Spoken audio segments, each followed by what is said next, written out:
All right, welcome to The Explainer. Today we've got a really chilling modern mystery for you. It all kicks off with just a few simple pieces of paper, but it leads to this terrifying question. What do you do when you think the intruder might actually be you? Let's get into it. So, just imagine this for a second. You wake up and you find this note, a really cryptic message, just left there for you, inside your own apartment. It's not really a threat, not in the classic sense. No, it's something way more unsettling. It feels like a secret, right? A secret you're not supposed to know, from someone who was never, ever supposed to be in your home. Well, this was the reality for someone who was so scared for their safety that they turned to Reddit, of all places, for legal advice. The thing is, they had no clue. They were actually documenting this slow, silent attack on their own mind, and they were in mortal danger. And this whole thing escalated, and it escalated fast. Okay, so it starts on April 15th, a strange little note about personal errands. You know, stuff the OP told no one about. Weird for sure, but maybe you could explain it away. But then, by the 28th, it's this bizarre note about a conspiracy with the landlord. And just a few days after that, blank Post-it notes start showing up on doors all over the apartment complex. The behavior was getting stranger, more frequent, and a lot more public. You can just imagine, with every single new note, that feeling of safety just completely melts away. The questions must have been racing through their head. Who is leaving these? How are they getting inside? The apartment, which is supposed to be your safe space, your sanctuary, suddenly feels like the stage for some twisted psychological game. And you don't even know the rules, and you have no idea who you're playing against. So what do? Well, the original poster, or OP as they're called, did exactly what any of us would do. They tried to catch this person in the act. They set up a webcam, pointed it right at the desk where that first note showed up. But the intruder was smarter. They were one step ahead, because after the next note appeared, OP checked the webcam's recording folder, totally empty. And not just that, the computer's recycling bin had been cleared out. This wasn't just someone sneaking into the apartment. They were on the computer, methodically wiping every single trace of their visit. Okay, so think about it. There's no sign of a break-in, no forced entry. And whoever this intruder is, they know a lot about O.P. Thompson's personal life, and they know their way around a computer. The list of suspects gets real short, real fast, and it narrows down to two absolutely terrifying possibilities. So on one hand, you've got the landlord. The evidence against him seems pretty solid, right?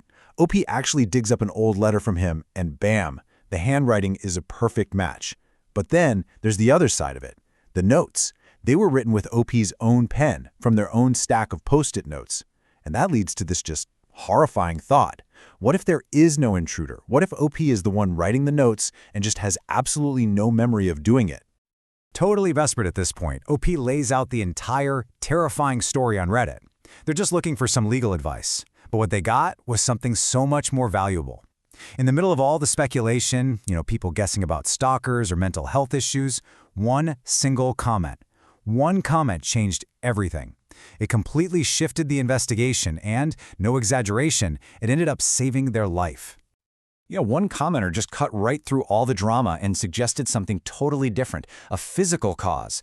They pointed out that all of OP's symptoms, the memory loss, the really strange behavior, could maybe be explained by something in the environment. And then they asked this simple question. Is there any chance there's a carbon monoxide leak in the building? And they added this one little detail. You'll also have really bad headaches. And that was the lightning bolt moment. It just clicked. OP realized, oh my God, I have been getting these awful, debilitating headaches for weeks now. And all of a sudden, the impossible started to seem, plausible. The whole mystery shifted. It wasn't about who was writing the notes anymore. It was about what was causing them to be written. So with this brand new theory, everything changed. OP immediately acts on it. They remember, hey, I have a carbon monoxide detector. It was still sitting in its box from when they first moved in. So they finally dig it out and plug it in. And the thing starts beeping immediately. The reading? 100 parts per million. Now, to give you some perspective on that, the safety limit for an 8-hour exposure is 50 ppm. Anything over that can cause really serious health problems. OP wasn't just in an unsafe apartment, they were literally living in a poison chamber. So here's the reveal, the big twist. There was no landlord stalker. There was no intruder. It was OP. They were the one writing the notes. They were the one deleting the webcam files. The carbon monoxide poisoning was just that severe. It was causing major memory loss, confusion, paranoia, the whole shebang. The intruder wasn't in the apartment. It had been inside OP's body and brain the entire time. So after getting to safety and, of course, getting medical treatment, the long, slow road to recovery began, and the damage was pretty significant. But, the human brain has this incredible ability to heal. It turns out the doctors found that the CO poisoning had caused something called cerebral edema. Basically, that's just swelling of the brain. And when your brain swells, that inflammation just messes with everything. It disrupts normal function, which perfectly explains every single weird thing that happened. The forgotten notes, the deleted files, the paranoia, all of it. It was a physical problem creating a very, very real psychological thriller. And then, about 10 months later, OP posted this amazing update. They said they were about 80% back to normal, and their doctors were expecting pretty much a full recovery. The legal case against the landlord was moving forward and looking good, and in this really beautiful twist, the whole experience led them to discover a new passion for making art. Oh, and pretty understandably, they switched from using Post-it notes to a planner. So in the end, what became one of Reddit's most famous mysteries wasn't solved by some brilliant detective. It was solved by a community. It's just such a powerful reminder, Sometimes the scariest monster isn't a person in the shadows, but something you can't even see. And it shows that help, well, it can come from the most unexpected places. This whole story, this absolutely harrowing experience that honestly reads like a horror movie script, it all comes down to one simple, life-saving device. And that leaves every single one of us with a final and really important question. Do you have one?